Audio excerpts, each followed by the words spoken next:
મજા થિયેટરમાં આવે છે કે મૂવીમાં આવે છે? બંને ડિફરન્ટ મીડિયમ છે, બટ તમને જો ઇન્સ્ટન્ટ ગ્રેટિફિકેશન જોઈએ ને એ મજા થિયેટરમાં છે.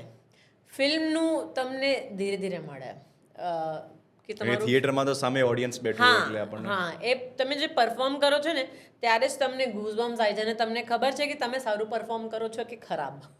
ત્યાં જજમેન્ટ આવી જાય. એટલે તમારે કોઈના રિપોર્ટ કાર્ડની જરૂર નહીં હોય थिएटर कि ऑडियंस आपसे कनेक्ट होगी तो आपको आपकी पूरी बॉडी में फील होगा.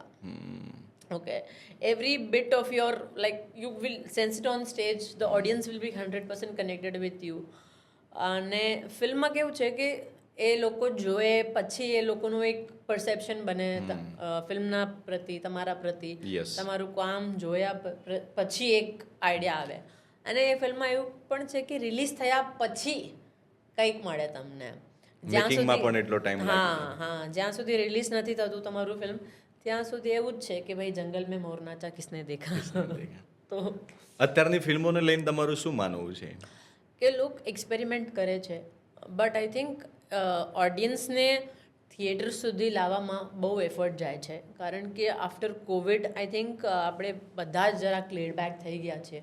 અને ઓટીટીના લીધે એવું થાય છે કે we are so use to watch the film in our home, phone પર. ઓછું જવાનું પસંદ કરે છે લોકો થિયેટરમાં. કે બહાર જવા માટે મહેનત તો લાગે ને યાર, ઘરથી કપડાં પહેરો, તૈયાર થાઓ, કારણ કે એક સમય હતો જ્યારે આપણે થિયેટરમાં જતા તો લાઈનમાં ઊભા રહેતા, ટિકિટ પણ ના મળતી અને ફૂલ હોય, એકદમ ફૂલ હોય. અને અત્યારે બધું ઘરે આવી જાય. 1 મહિના 2 મહિનામાં પિક્ચરો બધી જ ઘરે આવી જાય, ઓટીટીમાં જોઈ લઈએ, કોણ જાય.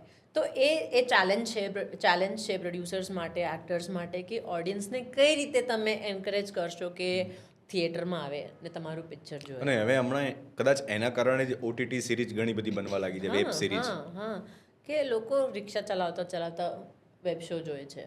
સામે ફોન જ હોય જ છે. ઓલા, ઉબર, તમે જો ને ફ્લાઇટમાં લોકો બેઠા બેઠા શું કરે જોઈ લે. તો થિયેટર માટે જરાક એક ચિંતાનો વિષય છે. But I think in terms of content બહુ ડિફરન્ટ કોન્ટેન્ટ બને છે. બધા માટે બધી वस्तुओं बने थे. Like I think there is film makers are trying to cater कि जिसको हॉरर पसंद है उसके लिए हॉरर में बहुत है, जिसको कॉमेडी पसंद है उसके लिए कॉमेडी में भी बहुत वेराइटी है. तो आई थिंक इट्स गुड कि people are experimenting. Even in Gujarati films people are experimenting, which is nice.